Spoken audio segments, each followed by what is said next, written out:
Os he preparado este vídeo para repasar un poco el tema de la atmósfera y que quede claro qué es lo importante y lo que va a entrar en el examen que haremos a la vuelta.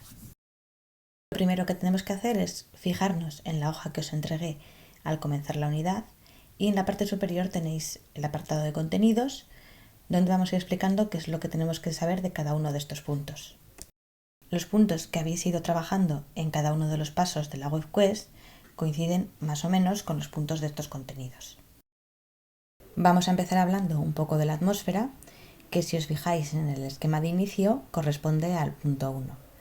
Para empezar, tenemos que dar una definición de lo que es la atmósfera y que podemos resumir en la capa gaseosa que envuelve los planetas, en este caso el nuestro, la Tierra. Sin embargo, hay otros cuerpos que también pueden tener atmósfera. Por ejemplo, recordaréis que vimos que Venus tenía una atmósfera particular, muy densa, o que Marte tenía una atmósfera muy tenue. ¿Os acordáis por qué la Luna tenía tantos impactos en su superficie? Efectivamente, como la Luna no tiene atmósfera, los meteoritos no se desintegran por rozamiento con esta capa gaseosa y por lo tanto impactan en la superficie, dejando esas marcas. Con esto habríamos contestado ya a la primera de las preguntas. Respecto al color de la atmósfera, si vosotros cogéis una botella de plástico que tengáis en casa vacía, en realidad no está vacía, está llena de aire. Y ese aire es transparente, por lo tanto, el color de la atmósfera también es transparente. Entonces, ¿por qué vemos el cielo de color azul? Vamos a intentar dar respuesta a esta pregunta. Lo primero que tenemos que entender es que la luz que nosotros recibimos del sol es lo que llamamos luz blanca y que en realidad está formada por todos los colores del arco iris. Esto lo podéis comprobar haciendo pasar esa luz blanca a través de un prisma o, en vuestro caso, un cristal que tengáis por casa. Todos los colores en los que se descompone la luz blanca no son iguales. Podéis ver que algunos forman unas ondas más largas y otros unas ondas más cortitas. En un extremo tendremos al rojo, con ondas muy abiertas, muy suaves, y en otro el azul, con ondas mucho más comprimidas. Es precisamente por esta diferencia por la que las ondas azules se dispersan mucho más en la atmósfera y por lo tanto parece que son más abundantes, y ese es el color que vemos. Al atardecer, lo que ocurre es que la luz visible tiene que atravesar mucha más cantidad de atmósfera porque los rayos caen más inclinados y como resultado las ondas azules se dispersan demasiado.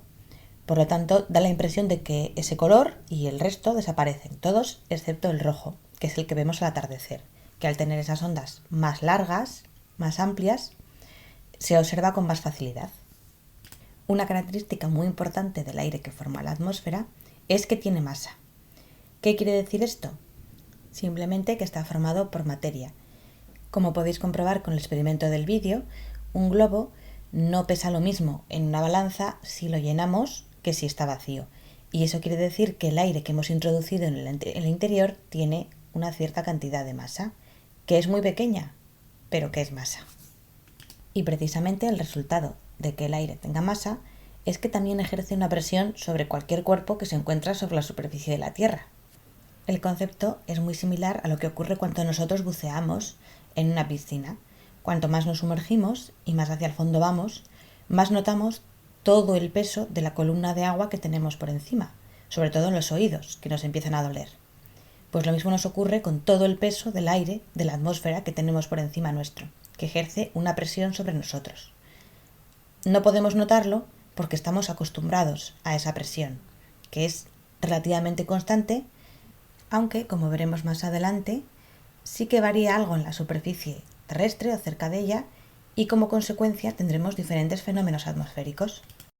Para terminar con este apartado, hay un punto que no podemos olvidar y es la diferencia entre el tiempo y el clima.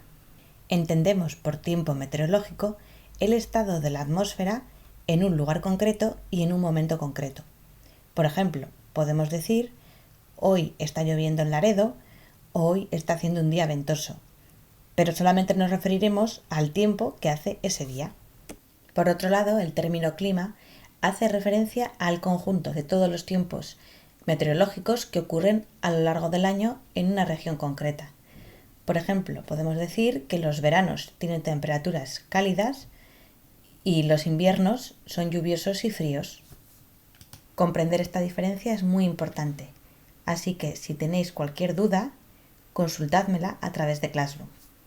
Pasamos ahora al siguiente punto del tema, el origen de la atmósfera, que podéis encontrar en el punto 1.2 de vuestro esquema inicial y en el paso 3 de la web quest de la atmósfera. En este apartado es importante que ordenéis los procesos que ocurren en la atmósfera desde su formación hasta la atmósfera actual. Inicialmente, los primeros gases que formaron parte de nuestra atmósfera fueron el hidrógeno y el helio, procedentes precisamente de la formación de nuestro propio planeta.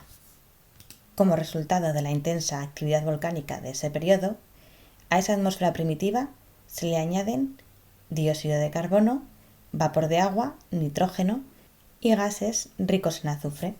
Esta atmósfera recibe el nombre de atmósfera reductora, porque no contiene oxígeno.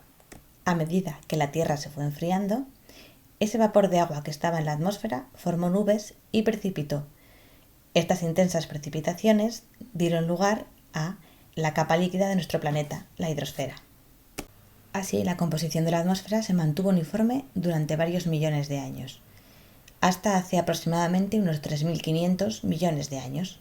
Es en este momento cuando surgen los primeros organismos fotosintéticos, es decir, que son capaces de realizar la fotosíntesis como lo hacen las plantas, consumiendo dióxido de carbono y produciendo oxígeno.